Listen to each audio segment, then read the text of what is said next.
And I want to mention, about crime because we have a young lady here, Iris, of Epoch Times. You're Iris, aren't you, huh?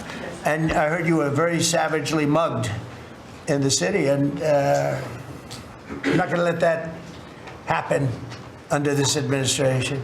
And that was last year. And would you like to mention what happened? Of course. So first of all, thank you, Mr. President. Do you want to listen to this? For having me here to share my story to the room and to the broader public. My name is Iris Taubman, White House correspondent for NTD, the sister media of the Epoch Times.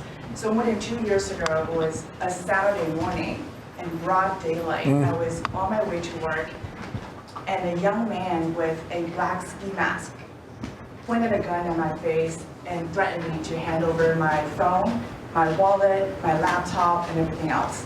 And when I refused, he used the butt of his handgun to strike me across the face, in the cheek, where what some people call pistol whip me, before running away. And that has deeply traumatized myself and my family. Ever since, I've never dared to walk in the street of DC at night, ever.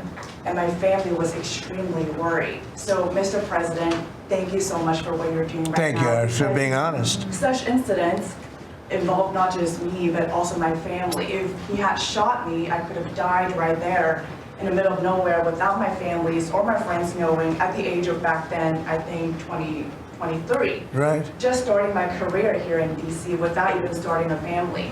But now I'm very blessed to have this opportunity. So you had a gun pointed at your head, and you probably figured that he's going to pull the trigger because these are animals that don't know what the hell. They couldn't care less. The pulling the trigger to him is a very minor event, and I'm sure he's done it before. So how did you? And you did refuse to give it, which would probably, maybe somebody would say that was not the right decision, right? Right. But you refused. But I understand that. So and then he hit you real hard. Yes. It's really amazing that you weren't shot. That was. I'm very blessed, and that's why having this opportunity to stand here to share my story today.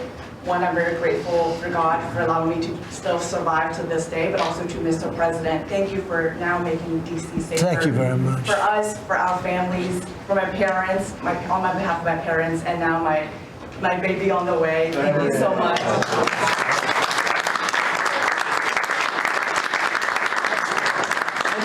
Reporters and journalists, good people, and you don't have to say it, but that have also been attacked violently, and not violently too, but pretty badly.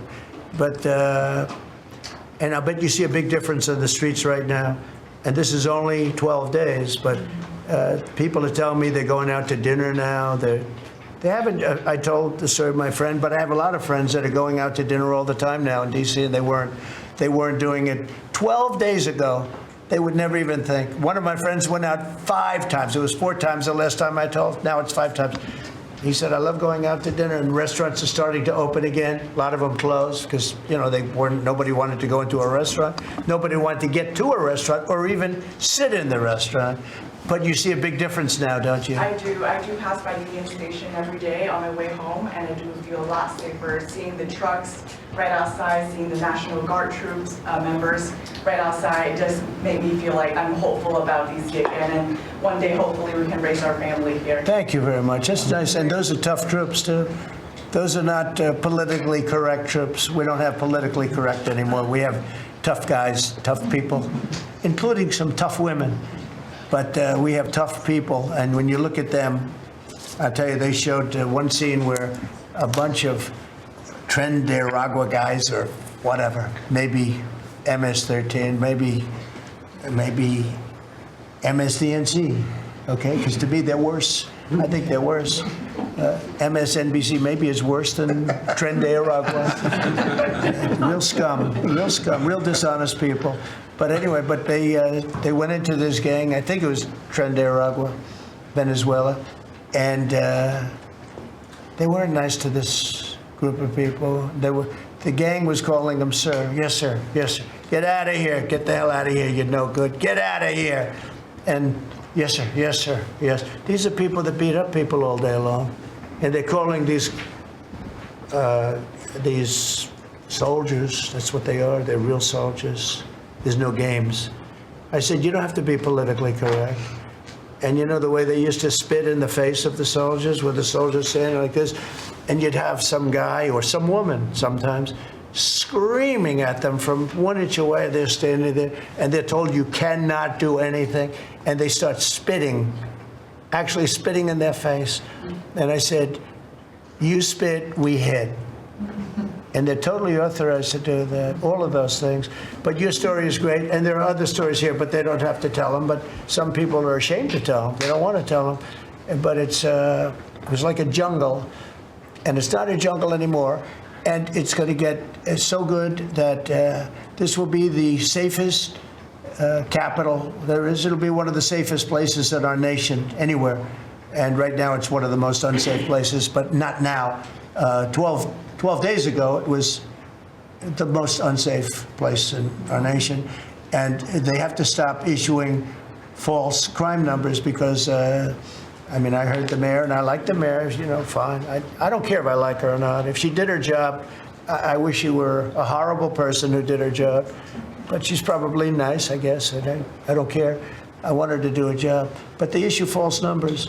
She said crime is down, you know, before we got, now they can say crime is down. Crime is very much down. But what they did is they issued numbers. It's the best in 30 years. Not the best. It's the worst. It's the worst. It's much worse. And they gave phony numbers, and then they fired the man who didn't want to write the phony numbers. He got fired.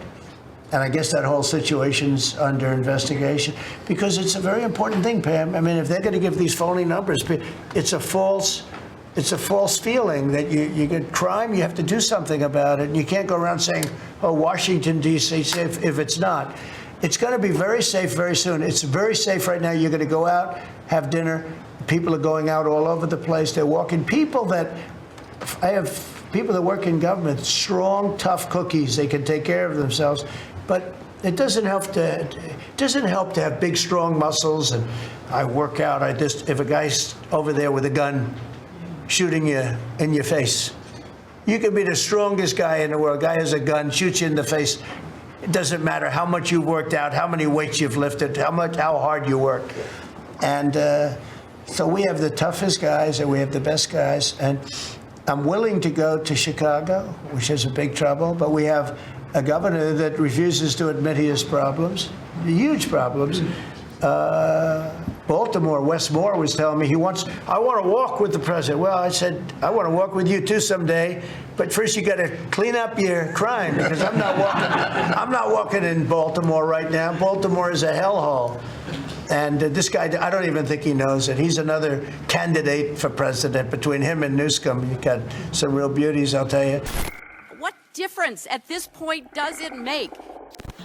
Join the movement. Feel the vibe. TrumpRap.com, where truth and rhythm collide.